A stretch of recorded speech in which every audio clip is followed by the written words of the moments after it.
Hello everyone, it is I Dark Symphony 777, and you're wondering why am I showing all this screen? Well, it's because of the simple fact, long ago, when I was doing my Let's Play of Order of Ecclesia, I said I would do a tier list on the glyph to kind of fully show off what all the glyphs can do and how they function and all that. And honestly, I never actually got around to it. I just kind of forgot. But now I actually remembered today. That's like a month or a couple months ago. So now I'm doing the long overdue tier list. I legitimately forgot. I do apologize for that. There's also the fact that I'm planning on doing a Frozen fic tomorrow. So and I have a and I there's a big video project I want to do involving fights in literature that I want to work on, and I need time, and I need actual time to work on. So I figured this will be a great way to kind of help practice sort of that deal, and let's all and get all that jazz out of the way. Kind of figure out how I want to present myself with that specific video. So like the video, subscribe to the channel, click on the bell for notifications, leave a comment in the comment section below on what you think of the video. So we are gonna go in order on how I think they should go. And we're going to start with the Confederi glyphs, which are the rapier glyphs.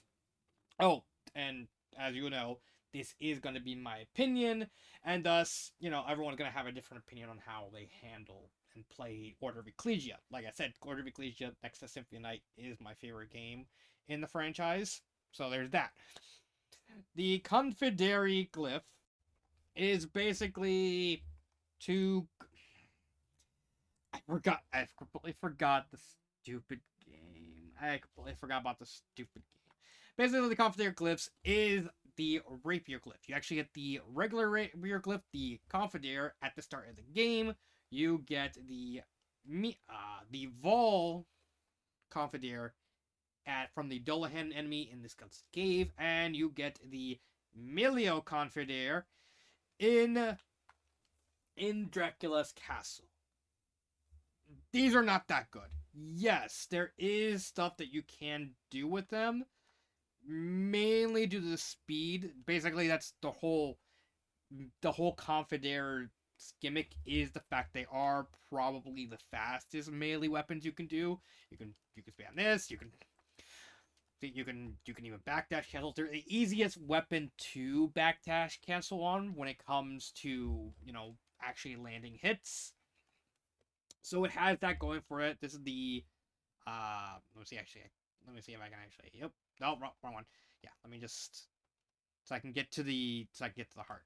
This is basically their union glyph. You basically summon a red rapier and you throw it and it fires across the area. It's useful. I wouldn't say the glyphs are that good. For one thing, they are on the weaker side, which is fine because you're trading offense for speed, and that's could be issue, except for the fact Order of Ecclesia is very much different from all the other Castlevania games, specifically all the other Metroidvania games. Order of Ecclesia is very aggressive in how its enemy AI is placed and how enemy placement is used, how much of a glass cannon Shinoa is basically the physically frailest character in the entire franchise. Even Charlotte Allen, who technically is the second frailest character, is more bulky than Shinoa because there's stuff that you can actually, because of the simple fact that she shares a health bar with Jonathan and Portrait of Ruin. Meanwhile, Shinoa doesn't really have a lot of health. She can't really take a lot of hits. Even on normal mode, she can't take that much damage. She has the lowest stat growth of any protagonist from the Castlevania franchise. She's a glass Shinoa is essentially a glass cannon, and that's fine for what it is. The issue comes from using specific weapons for the type of deal. With Confidere, yes, you get a high speed, but it cut the cost of you have to actually get close to the enemy. This is especially true for the original Confidere, which does not have a lot of range and because of, because you want a short hop attack when attacking, because attacking locks you into place, you would rather want something that has one, better range, two, has more power, or more specifically with certain enemies, you'd rather have something that's more blunt element oriented. And Confidere just ultimately gets outclassed every which way, despite the fact it does have things going for it that no other weapon in the game do. So, in essence, I am going to put Confidere, the first Confidere in C, Vol Confidere, and Melio Confidere in D. They're not bad glyphs, and the only reason I'm putting Confidere in C is because you're technically forced to use it at the very beginning, but at that point, once you get to the monastery, you're going to get Sakare, and immediately Confidere is just going to get outclassed because Sakare just immediately does more damage. Not only that, but because of the short hop and how the game you would want to attack, i.e., short hops, God, the better arc just offers more. So now we got. Oh, fucking. There we go. I'm sorry. 1 second. I really hate the fact you can't just immediately fix the dang controllers with this. Alright. So now we got Sick Hair. Now we got the main sword.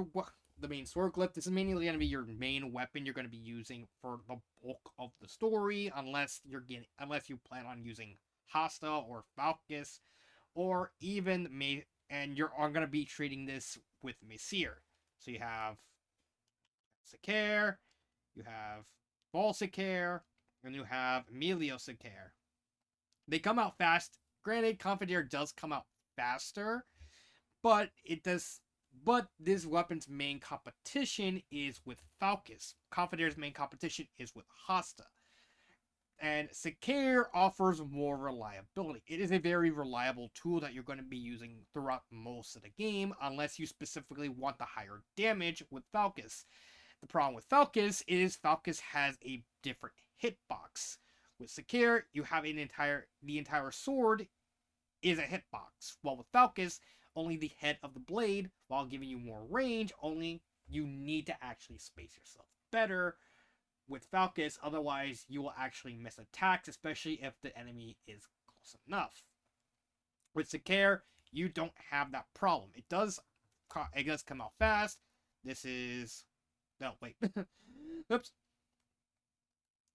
I need to actually show off. I forgot I need both. This is... Yep.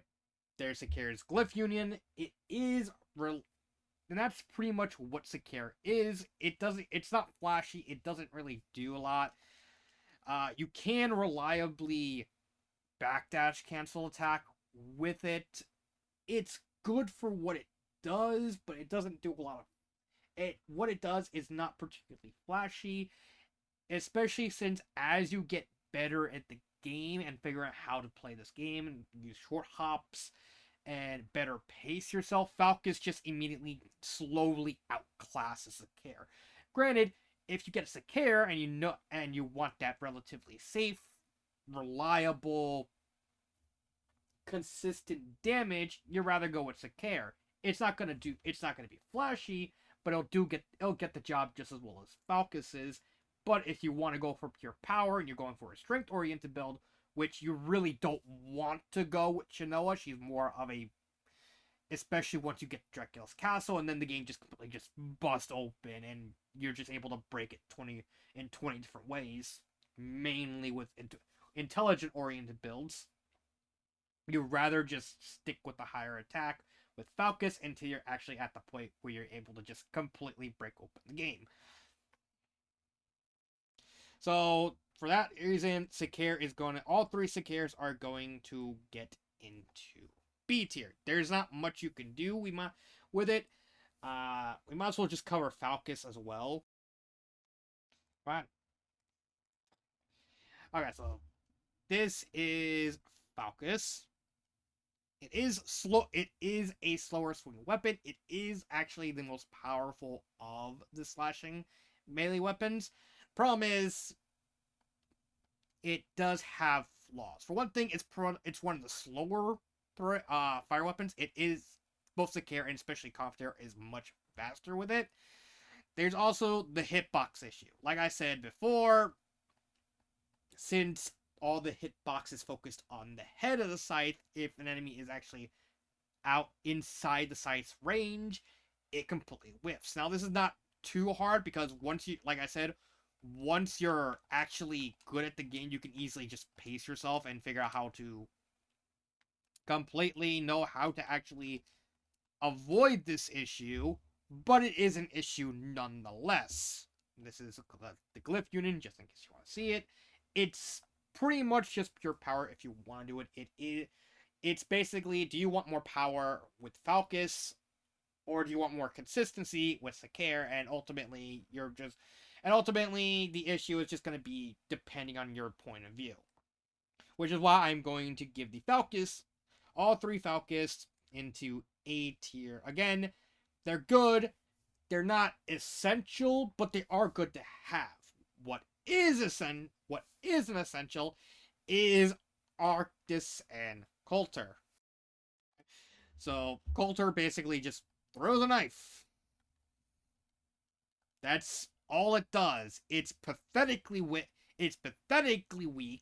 It does go all across, and its main competition is with Arctis. However, Arctis basically has a lot of more in-use situations, while with Coulter, you basically, the only in-use is that it technically is the cheapest attack style glyph. There are other glyphs that are just as cheap, but they're more support glyphs.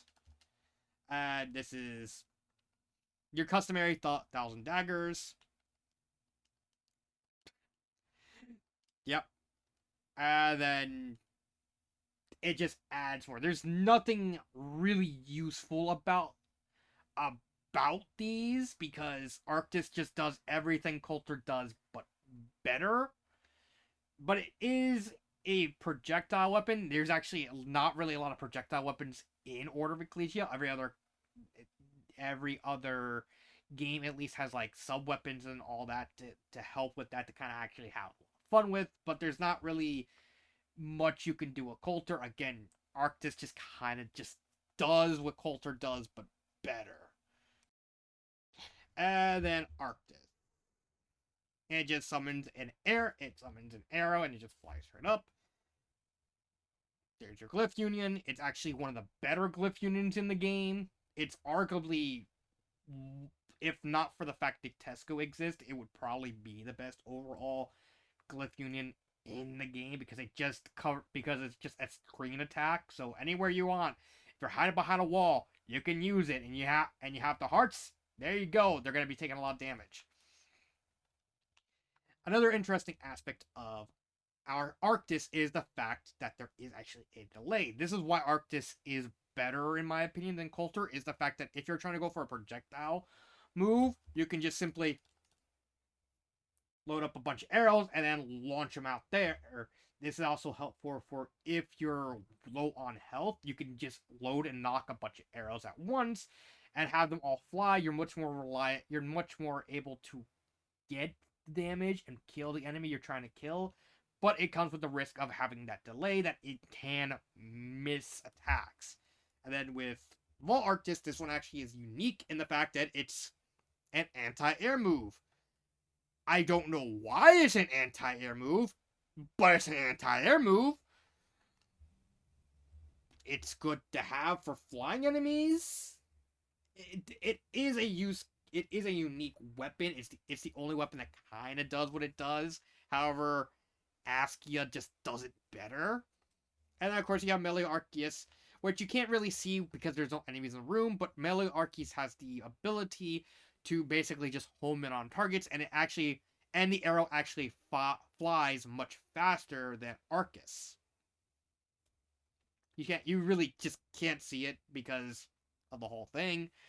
However, it does come with the same flaws in the fact that it can't, since it's tracking an enemy, it can miss. It really can cause problems. You're better off actually, unironically, just using the original Arcus for most of it. Maybe Vol Arcus.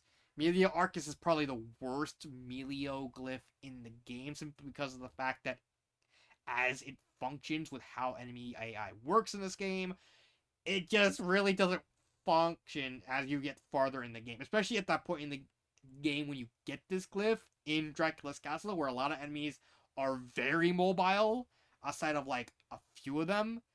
You're just not going to use it. It can get you kills against the more bulkier, slower enemies, and there are bulky, slow enemies in Dracula's Castle. This is actually one of the most useful glyphs to use if you're not trying to go for an intelligence-oriented build against Eligor.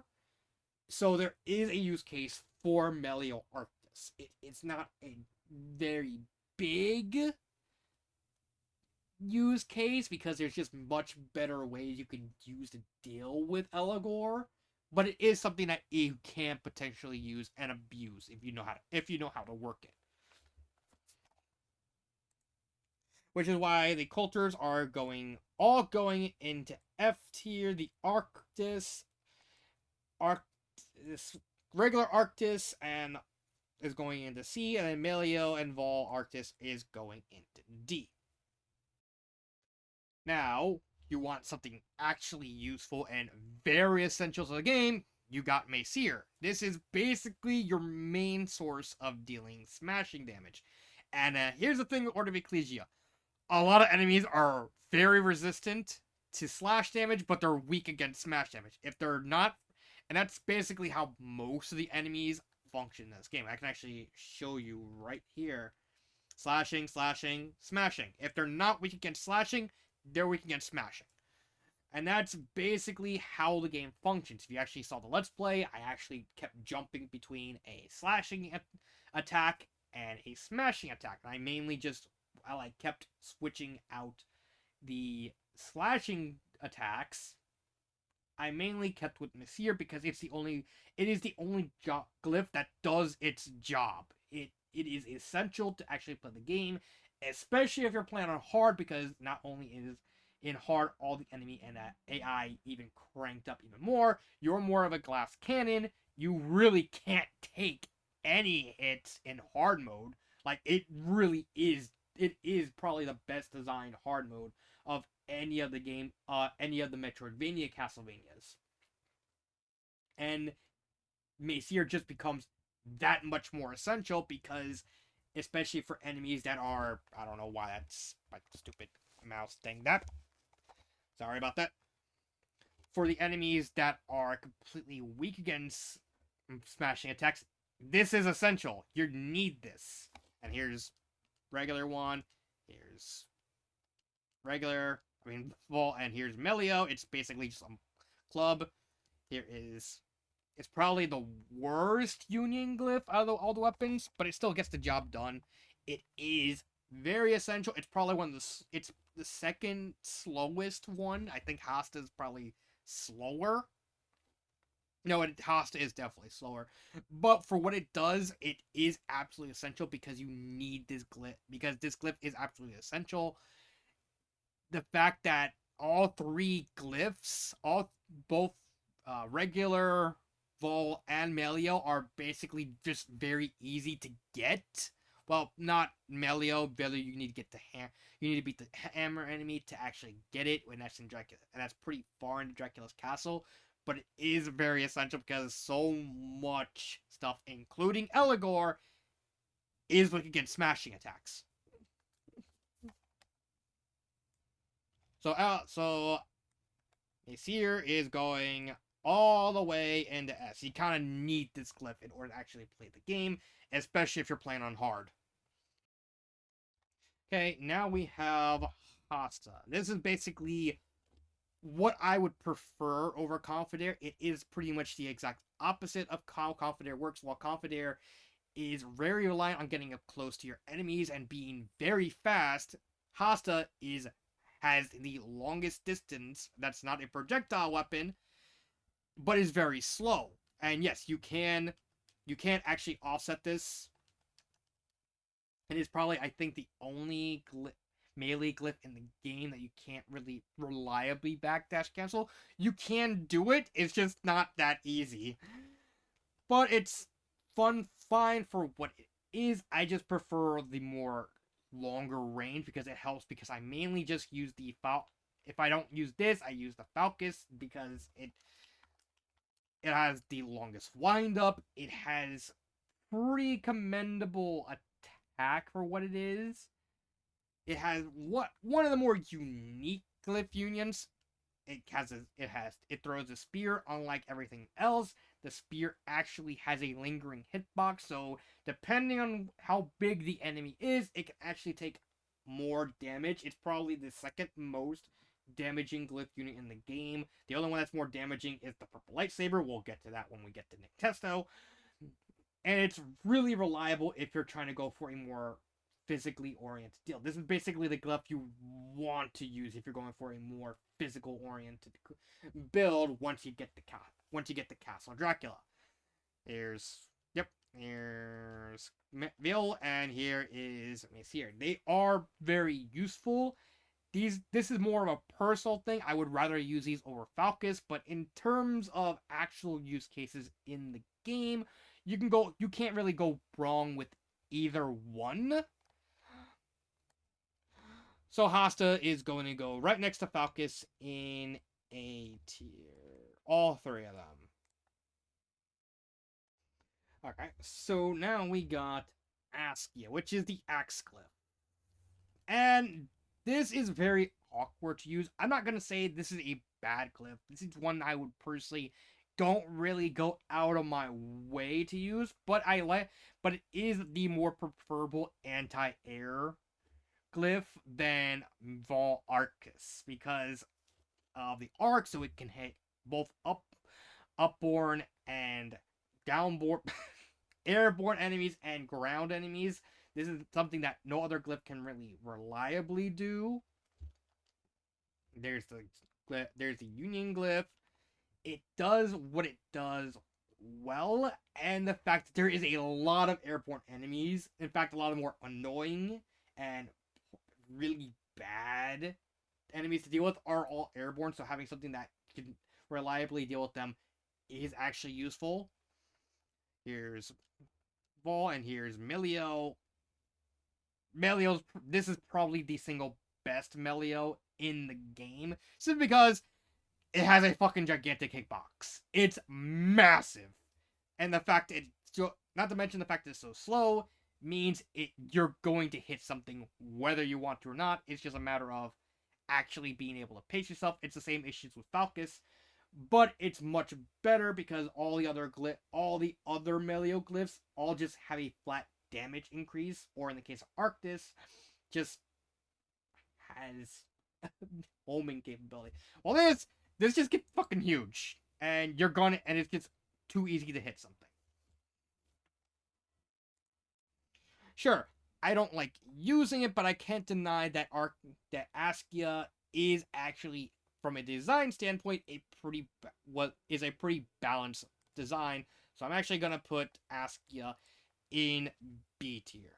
And you don't need to use it, but it is good to have if you're having trouble with airborne enemies. And what they do, it does that no other glyph can reliably do well. They can deal with airborne enemies, but not to the same extent that Askia can reliably handle it. Now we have Scutum. Scutum is very unique in the fact that it is a shield. And all these shields all have different uses, including the Scutum. Now you're thinking, wait a minute, Scutum just protects your head, above your head. That doesn't really help for a shield glyph where, yes, it does nothing on paper. However, it does have a very, very important use case. Dracula. This is arguably the game with the hardest Dracula fight, and part of that has to do with the fact that he will throw anything and everything at you. You need Scutum to deal with Dracula. It is especially on hard.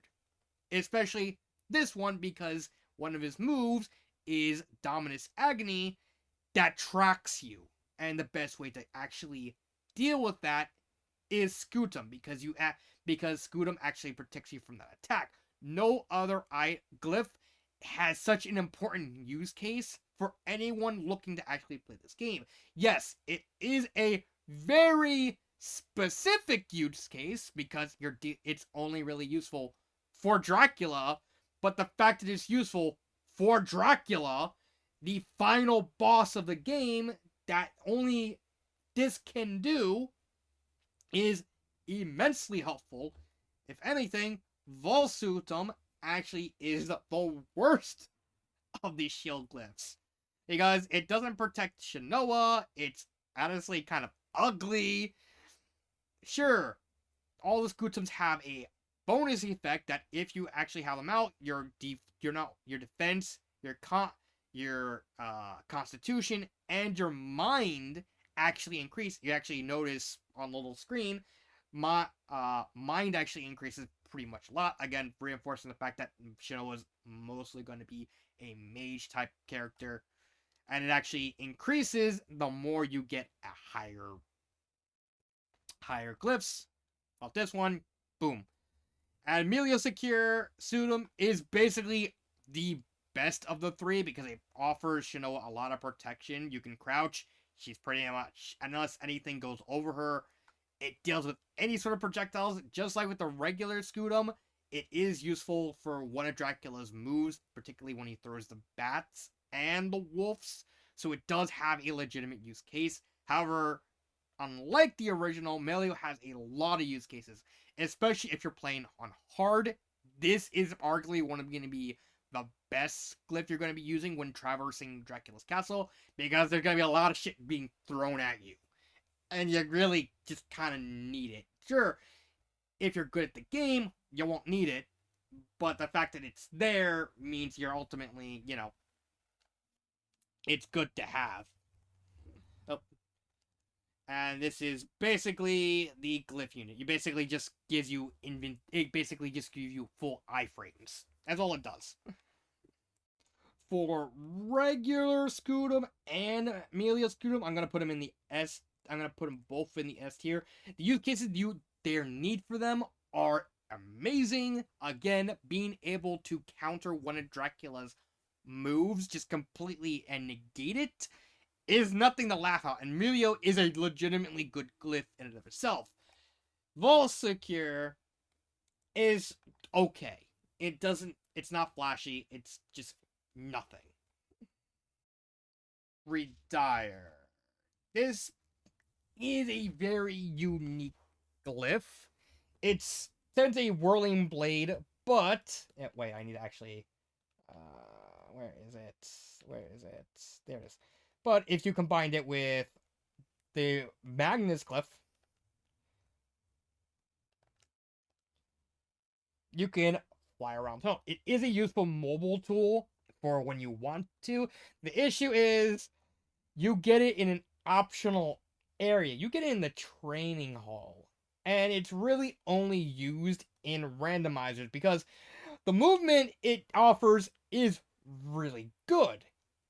The issue is at that point where you get access to the training hall, you got Rapidus Fio. You basically have Magnus, which can backdash cancel like nobody's business, meaning you already have just as good options.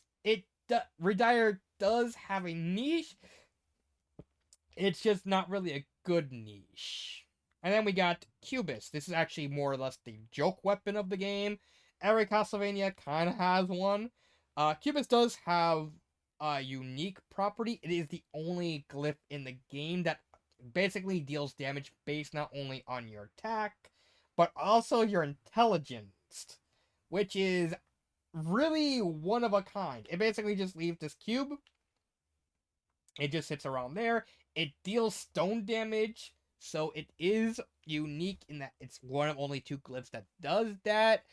The problem is, it just does nothing. You can hide behind it, and it leaves. And since it's a lingering hitbox, if an enemy just walks into it, they can take continuous damage, and due to the fact it is both it does deal off attack and intelligence, well, strength and intelligence. So it could pretty much just hit everything for a pretty decent amount of damage. And if they're weak against stone, they basically turn to stone. The problem is, you'd rather just use anything else. It's it's just it's a goofy thing. You kind of get it out. You kind of go out of your way to actually grab it. It's a fun little novelty. If you want to mess around with it, it's fine to have. Now let's move to beer. Topor. Yeah, I'm doing 6 glyphs at once, so kind of just bear with me. Topor is basically the main glyph that Albus uses to more or less lock the inhabitants of Weigel Village behind bars. And that's basically how you rescue them. That's actually how you get the glyph. It basically leaves a trail, and any enemy that touches it actually gets stunned.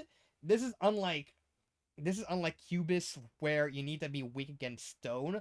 While with this one, you just kind of need to be a pretty small enemy, and it just automatically freezes you just by touching it.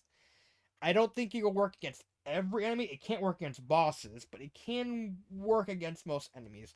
It's just, if you're dealing with a particular enemy and you need to get away, you can use Torpor to kind of just get away, freeze the enemy, get off your back, but you just better ways of doing that. And then, of course, you get Lapisite, which is just a gigantic fist. It's just a fist that deals stone damage. I don't know why there's another joke. This is technically another joke glyph because you get it so far in the Dracula's castle. You get in you get it in like the 3rd area, but it doesn't really deal that much damage. All the elemental glyphs deal more damage based off intelligence, but Lapis it's pretty decent startup time, but it just doesn't do anything that other glyphs just do better. It's just kind of there to kind of fill a quota for like an actually useful stone glyph. And then you got Phenuma. This is basically the infamous Phenuma that is probably the hardest on map glyph you can get because it's locked in a wind tunnel and you need to use Magnus to get it. It's really annoying. It has a lot of neat properties. It's the only glyph that does wind damage. I don't. Wait a minute. Is there wind damage? No. This does not. Now I remember. This does not do wind damage. This actually does slash damage. And it's one of 2 magical glyphs that deals with a specific physical attack. Now, it is calculated off intelligence, so it does get you some use. The issue with this is that it's mainly a ground-based weapon. You can actually get more range with it if you're in the air, like this. But because of the perpendicular area and the fact that it is ground, it can't deal with airborne enemies, which is very annoying. Sure, it's not the worst thing in the world, but you'd rather have something more reliable. That's basically Noma's big issue. It's not reliable. And the fact that it's very hard to get, again, it is the hardest glyph to get any map that's not tied to an enemy drop. The fact it's just not really that good.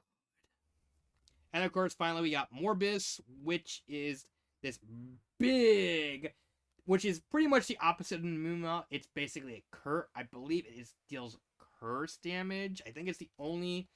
Hold on.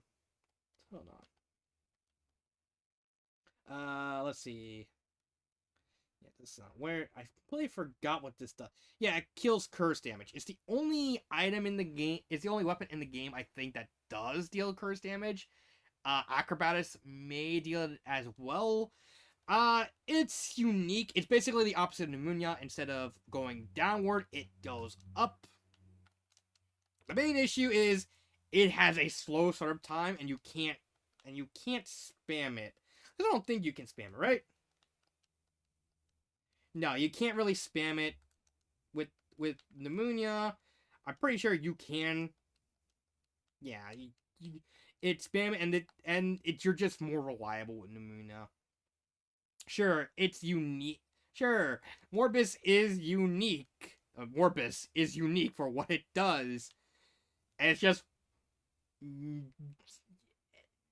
why would you randomly have a single glyph that deals curse damage when nothing really especially at that point when you get in the game. This is near the end of the game. This is one of the glass glyphs you're supposed to get, because it's in a out of the way hallway that you need a specific another glyph that we're going to talk about in a bit to actually get, and you get it right before you fight death, which is the penultimate boss, depending on if you fight Death or Elogor first. You technically get access to both of those at the same time. Why? It doesn't add anything. Sure, it completes the attribute wheel, but nothing really is unique about it to really push it into wanting to use it over even pneumonia. At least pneumonia is slash damage, and much more things are weak against slash damage. Sure, it's not that great, but it's more useful.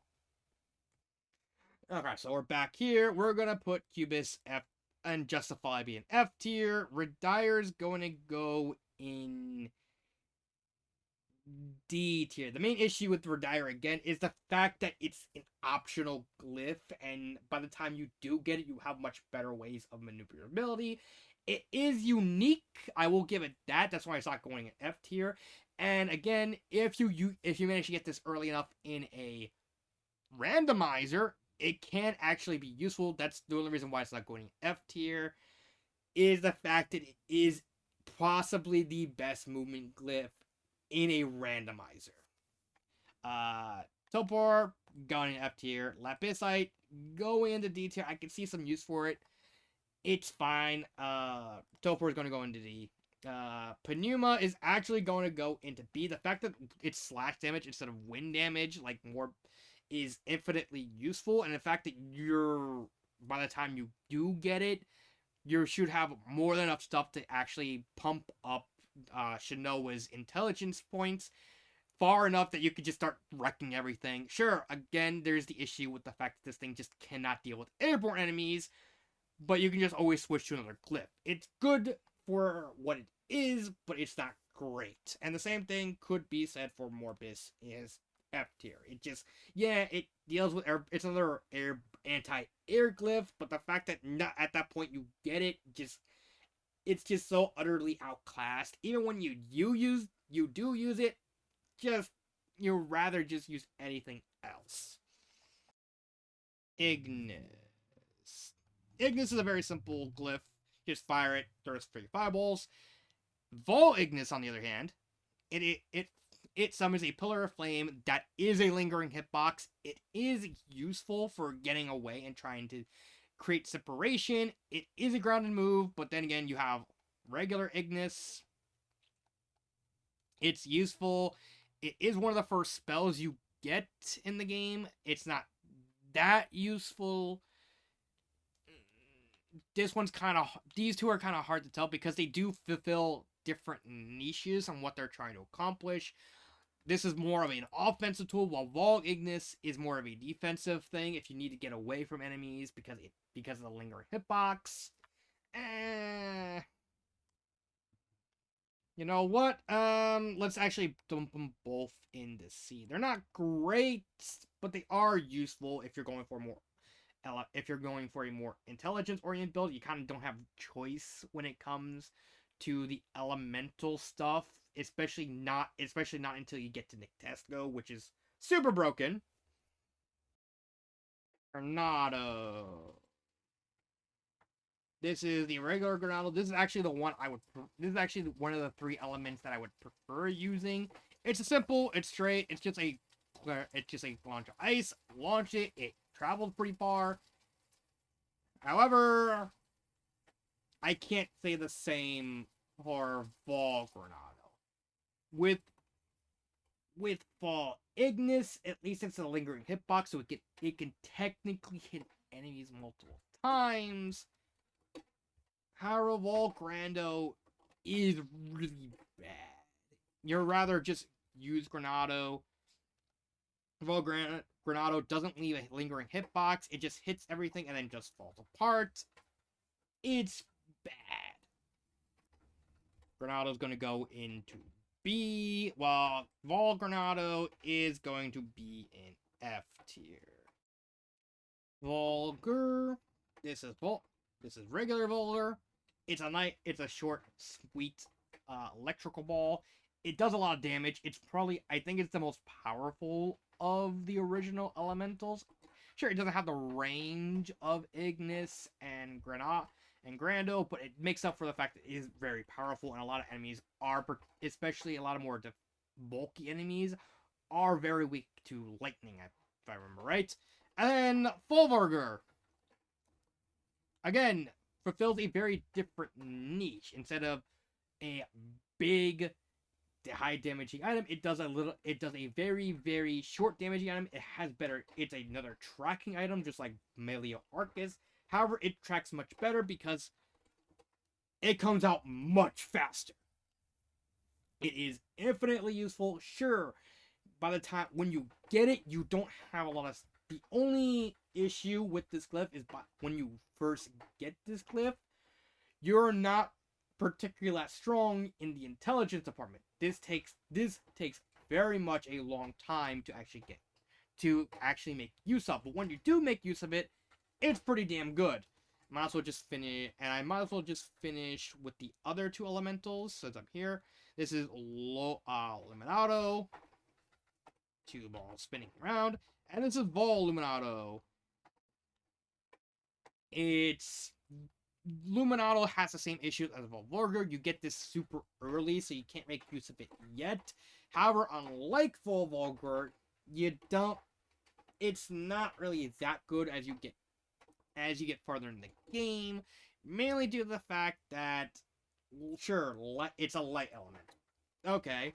However, Order of Ecclesia is actually one of the few games that doesn't have a lot of enemies that are weak against light. Sure, a lot of enemies in Dracula's castle are very much weak against light, but not everything.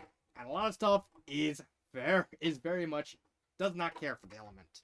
And the fact it does have a really weird hitbox, you need to sure, it can hit enemies twice, but you need to actually get right in the enemy's face in order to actually have that happen. And then Vol Luminato, it's another tracking item. This is probably the second best tracking item, because sure, it doesn't track as well as Volvorger and doesn't launch as fast, but it's infinitely more powerful. You're just gonna make much more use of it than Luminato. And finally, we got Umbra. This is regular Umbra, and this is Volumbra. Volumbra is easily one of the best elemental glyphs. Let's actually talk about this because of the very long-lasting linger hitbox. It can hit enemies multiple times. The only issue is its dark attribute. Not pretty much a majority of enemies, especially by the time you get it, are weak against dark. This is something that Castlevania kind of is known for. A lot of enemies tend to be resistant to dark. Sure, this is very useful against the enemies that are weak against dark. You're pretty much just guaranteed to just completely one-shot them when you do, and it is incredibly powerful. So it does make a lot of sense for the drawbacks it is. And then regular Umba, it's alright. It has a weird hitbox. It has a weird property. I think it tracks. This is one of those glyphs I barely ever used. It's useful. It has I think it also curses. I'm not sure. Which is pretty weird if it's only this one that curses, not Volumbra. But it is useful. It does have probably the best range of any elemental glyph because of the whole tilting up property, so it's much easier to actually see that again. It spins and goes around, so it can actually hit pretty much everything pretty reliably. I just personally just do not use the dark attribute because they're just so limiting because of how much stuff is resistant to dark. So to make this simple, this is gonna be here, this is gonna be here, Illuminato C, this is B, Umbra is D, and yeah, Volt Umbra is C. Nictesco is pretty much the broken glyph of the game. Hits ridiculously hard if you get your intelligence up. Has a lingering hitbox so you can hit multiple times. It's probably the best. It has home to the best union glyph in the game with the purple lightsaber. It's gonna melt anything that touches it. It is it is the only main attack glyph that actually has two attributes. It both deals fire damage and light damage. So anything that's weak against light is not gonna be weak against fire, and vice versa. You're gonna be hitting pretty much everything. It is also cheap as hell. It's only 20 MP for when you get it. And it's a common drop that you can just immediately grab off a Nova skeleton. It is broken. It is bonkers broken. It is pretty much, if you're any randomizer or any hard mode, you're prioritizing getting this because nothing else actually does what it does because of how much it covers. Like, look at this. It just goes all the way from the top. And I'm only using one. It just does so much damage, so much range, the lingering hitbox is impressive. Come on, it kind of has to be an S tier. This is the best glyph in the game. Once you get this, you're not gonna be using anything else for pretty much, with the exception of maybe Macier, if you're lucky.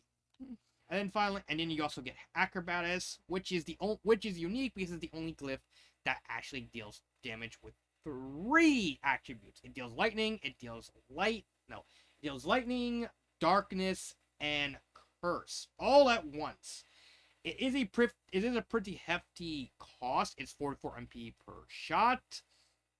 However, it is easily the fastest moving magic glyph that's not Nictesto in the game. Like, look at that. And the fact that it does wait a second before launching, it just covers. It's similar to Nictesco. It just covers so much. Sure, it's not as useful as Nictesco because this is the glyph you actually get while fighting Albus, and the fact the MP can screw you over sometimes because, as well as the ending lag, you have to actually wait for it to fully despawn before you can fire it again. So it's a glyph that technically takes the longest to actually be able to use again if you have multiples, because you can equip the same glyph onto both hands. It's fine for what it is, but it has so many crippling cons that it's just not really that useful. Nictesco's going straight into S tier. Acrobatus is going into C tier. Might as well cover the Kustros trio. Sinestro and Dextro. Really useful. They do have a time limit on how many times you can use them in a row, like this. They fire out pretty fast. They do pretty decent slash damage. They are essential to actually get to the last area of the game because it's locked by a Cerberus statue. Arma Kustros is actually probably the most unique glyph in the game because of how it works. So it's actually told in 2 parts. When you have Arma Kustros equipped, it's basically just a permanent aura that you see the dog's head on. And you look on my stat screen, I have a single point of strength added to my strength. However, the more health you use, the more it buffs. Not only that, but the buff actually gets much better if you have physical attacking moves. So now your dogs, or, well, anything really, is going to get an increase in attack. The more damage you get, the more weak you are, the higher the buff. And not only that, it also works very well with physical attacking moves. In that fact, it just passively makes them stronger just naturally, just by having this. It's really useful.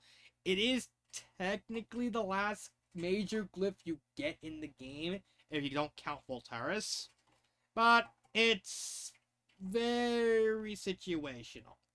In a new game plus or on hard mode, it is essential, just like Scudam, so I don't really have much else to say about that.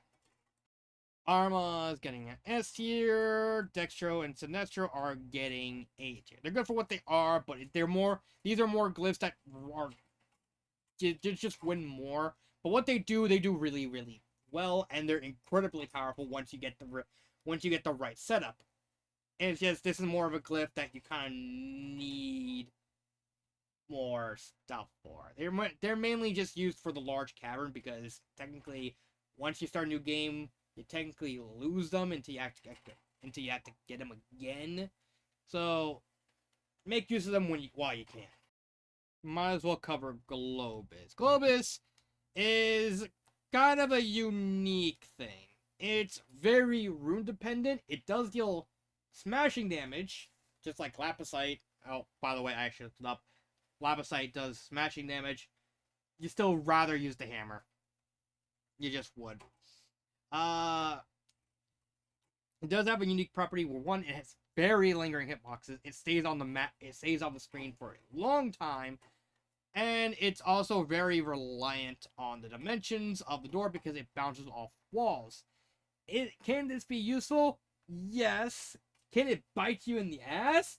Also yes. It very much depends on the geometry of the room. Some rooms, it's very, very useful. In essence, the smaller the room, the better. Because at that time, you have more time. It has less room to move around. There's sensors too. It can hit multiple times really easy. It can easily kill a lot of bosses. Like, you get this from Barlow, or you get this from the Archdemon. But the larger the room it is, or if it's a multi-level room, it stops being useful because of the simple fact it becomes so awkward to use. So, take what you can get. Putting Globus, I'll put Globus in C. If the room is just right, then it can completely just demolish anything in its path. The problem is it's reliant so much on what room you're in and what the geometry of the room is, that it's just unreliable. The Dominus Glyphs. These are very unique. I just realized I forgot. I fucked this up. Dominus Glyphs are very unique. They are extremely powerful glyphs. They are probably, neck to Nick Casto, the most powerful glyphs in the game. They just have a drawback of when you use them, you lose health. Granted, this is supposed to be foreshadowing to the bad ending, where if you use the Union Glyph with Dominus, like so, you die. Oh, let me go back again. You die. In essence, the whole health steal is meant to be a foreshadowing device to essentially the bad ending. What would happen when you do use it? Because guess what? Barlow is directly hiding that from you until you actually save all the villagers and you defeat Albus. So yeah, there's that. Dominus Anger is basically Hellfire It's definitely the weaker of the two. Hatred is definitely the better attack glyph because it just covers more better range and it does hit harder. And then of course you have Dominus Agony, which is basically a massive fucking stat boost for everything at the cost that you continuously drains your health. So take it at what you will. The Agony, they're all A tier. They are essential for a storytelling device, for the story being told in Order of Ecclesia. Again, if you didn't watch my Let's Play of Order of Ecclesia, I think is the best story of any Castlevania game. It is, and Dominus plays a crucial role in telling that story because it works so well as a foreshadowing device, as well as a very well done MacGuffin. But in terms of actual practical use, there's so much setup that requires them. But if you're able to actually get the setup required, you're pretty much just melting everything until you get Nick Tesco. Again, Nick Tesco just basically destroys everything in this game. Now all that's left is the back glyphs, and we're going to start with magnets. This basically just creates a magnetic field around you. You can use it to pull and push where you want to go. It is essential in some areas of the game because they require this glyph to actually be able to get access. But that's not what you're going to be using this glyph for. What you're going to be using this glyph for is backdash. Pretty much backdash canceling. This is the glyph if you want to speedrun Order of Ecclesia. And it's not even close because it just offers so much in terms of mobility for what it's trying to do. Yes, backdash canceling has been around since Symphony of Night. Alucard can do it if you're able to backdash cancel into and basically pull out a shield and then continuously just repeat that. However, in Order of Ecclesia, it is the easiest you ever do it because Magnus is locked to your bumpers. And guess what also is locked to your bumpers? Your backdash. So now you can just completely ignore that. And the fact that Magnus's hitbot, and the fact that Magnus is very generous with how it comes out, it is very useful. Again, with the magnetic property, it doesn't really it stops being useful pretty much around the halfway point of the game. But the backdash canceling is so important to any sort of high level Order of Ecclesia play that you pretty much gonna have to have it around at all times. And it even does find nominal use inside Castle Dracula, specifically the clock tower, which you need this glyph to actually progress into certain powers because it's covered because of all the spikes. Paris, this is actually the glyph you get from Wallman. Wallman is actually unique in the fact you need to actually get his glyph in order to kill him. Either that, or you kind of just let him die in the wall, or you're gonna let him get blown up by his own bombs. Either way, it does this. It just gives you a minor glow. There's specific areas in Castle Dracula you need to actually use this glyph to progress. It doesn't really add much anything. It is essential to progress into Castle Dracula, because certain areas you need to actually be going into the walls in order to actually get farther in. But other than that, it doesn't really offer anything. It definitely doesn't offer the movement tech of Magnus at all. And then finally you have Voltaris, which lets you fly. This is pretty much guaranteed to be the glass glyph you get in the game. So pretty much, once you get this, you pretty much got everything. Like, yeah, you can fly. And you can attack. It's really useful, but the fact you get it pretty much at the end of the game, and when I mean at the end of the game, I mean at the end of the game. It's so far in. You pretty much get it right before you get to Dracula. This is actually how you get to Dracula. Because his long staircase is broken and you need this glyph. Or, if you have Redire, you can literally just skip that and just use the Redire to just skip that entire thing. But that's kind of finicky, and you kind of need the timing to get that. And guess what? If you play it for your first time, chances are you're not gonna get the timing at all. Sorry for that pause. Since when you can't pause it traditionally for while you're on the order while you're on the app on the game, because the simple fact is I don't know why it just fucking does that. Magnus, this is an S. It's very essential for movement options if you're pretty much going into the game. Paris and Vault is fine for what it is. It's just not really essential. Voltaris is an A tier. You just gotta. It's just a lot of fun to use. But I'm pretty sure, unlike Magnus and Paris, you actually get to keep Voltaris, and in new game pluses, you can legitimately just kind of mess around with it. So yeah, there's that. We're just gonna do all these right here. This is basically the stat boost. They just increase certain aspects of it. This video is strength, constitution, mind, intelligence, mind, and then luck. They're all useful for what they are. So we're gonna but the only one you're really gonna use is Via Theo on, no, not via the mind glyph, which is Sapius Theo. Because the simple fact is you're gonna need it if you want to make more use of Nictesco. You just Shinoa being a glass cannon and very heavily incentivizes you to run more intelligence build. It's useful, but other than that, the rest of them are fine. You would need Vector VO for the luck boost, mainly because of the simple fact that luck for some of these glyphs, you kind of need all the luck you can get. Some of these are very, very hard to get. So yeah, there's that.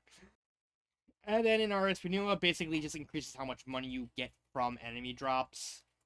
It's fine. They're all fine. Again, you rather just use the intelligent build. You know what?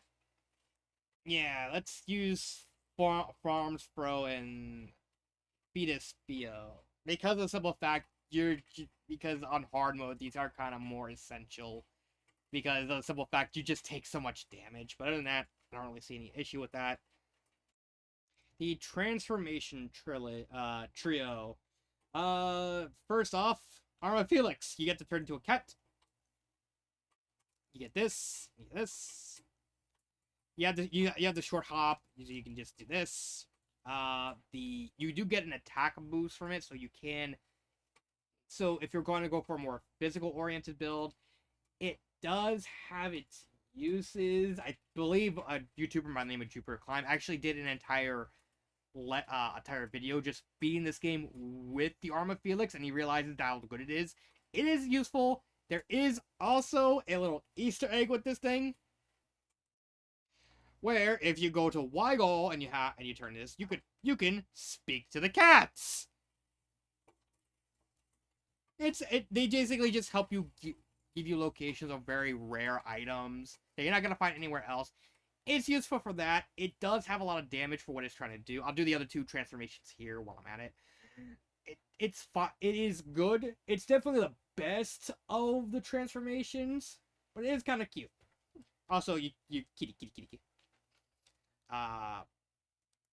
Arma Chiroptera. You turn into a bat lady.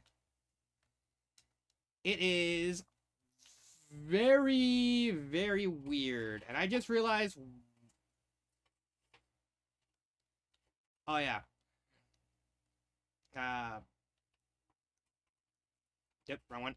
There we go. Yeah, it's very unique. You have the spinning kick. You have a projectile, which is good. It's just the projectile's definitely funny. Also, you got jiggle physics. No, you don't have jiggle physics. You just have. Oh yeah, you do. I don't know why, but this is like the most appealing transformation.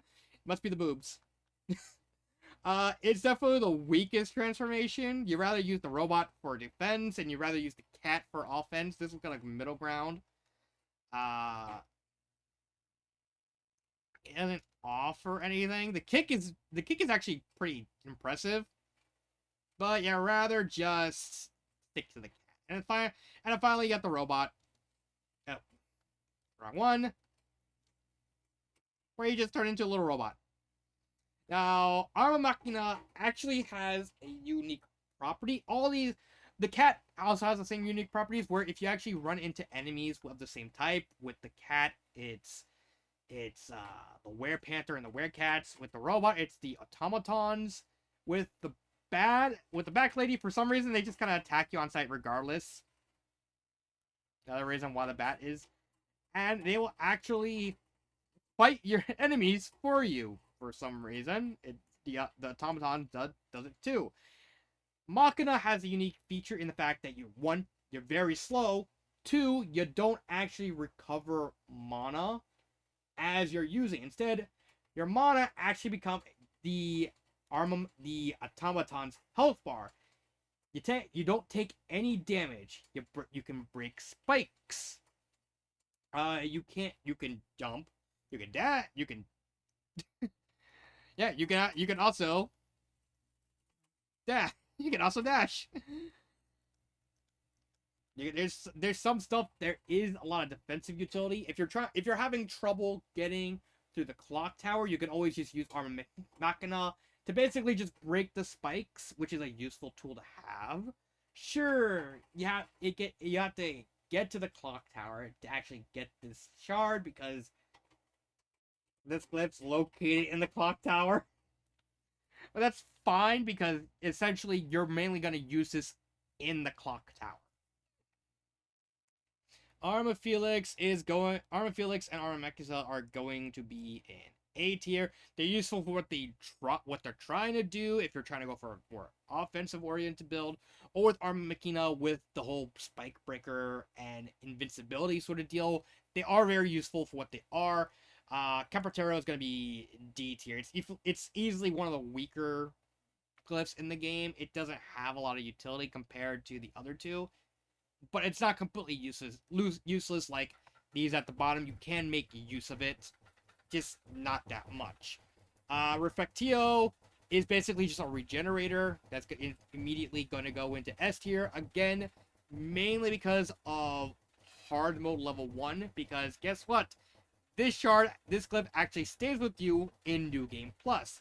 And if you're playing on hard mode, especially level 1 hard mode, this is pretty much a required glyph that you really do need, because everything just more or less just takes you out in like 1 or 2 hits because you're just that fragile.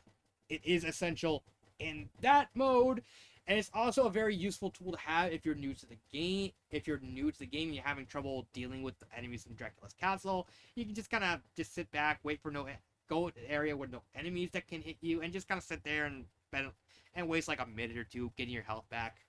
It's fine for what it is. And finally, we have the summons. You have zombies, a winged skeleton, a Polkier, a spider, an owl, Medusa heads, and a Jiangshi. Yeah, don't use any of these. These are some of the worst glyphs in the game. They do help you with dealing some damage. The problem is most of them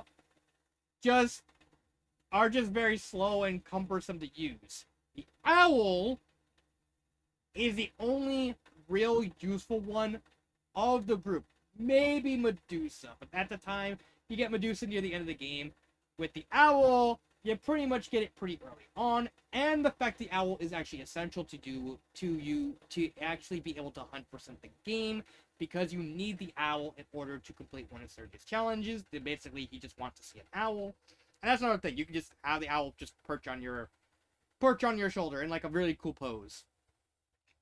Another lovely detail. They basically just go and attack you.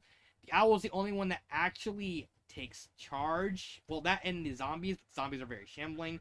You can actually, they do have levels to them where they actually get more powerful if you absorb more of the glyphs, but that is just such an unnecessary grind just to be able to get that. Like, I have